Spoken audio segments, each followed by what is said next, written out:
मौसम की तरह दोसर यार बदल न लिहा मौसम की तरह दिल वालों के इसमें दिल में तू तयनी गे अपनों की तरह छिनन बदल न जइहा मौसम की तरह दोसर यार बदल न लिहा मौसम की तरह।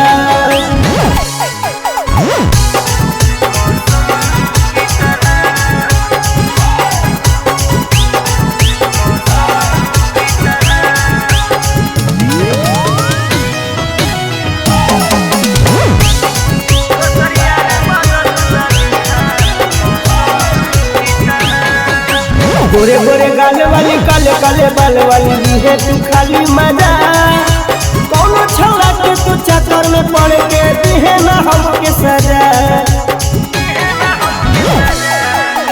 गोरे गोरे गाल वाली काले काले बाल वाली है तू खाली मजा कौनो छौड़ा के तू चक्कर में पड़ के दिहे ना हमके सजा।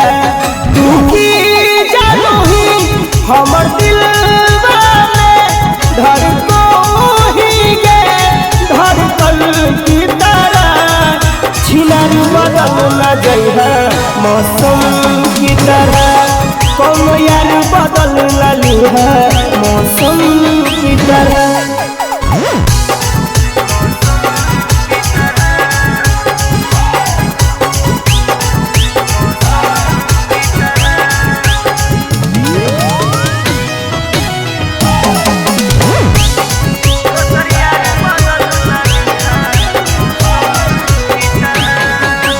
दिलवा जानू से चाहो राजा दिहे न कबो धोखा ऐसा नहीं काम नहीं करी हा छौड़ी की दिहे बोले के मौका।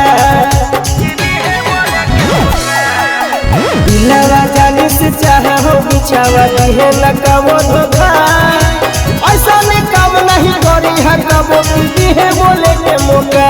विवेक बिहारी के दिलवा में तू बरसों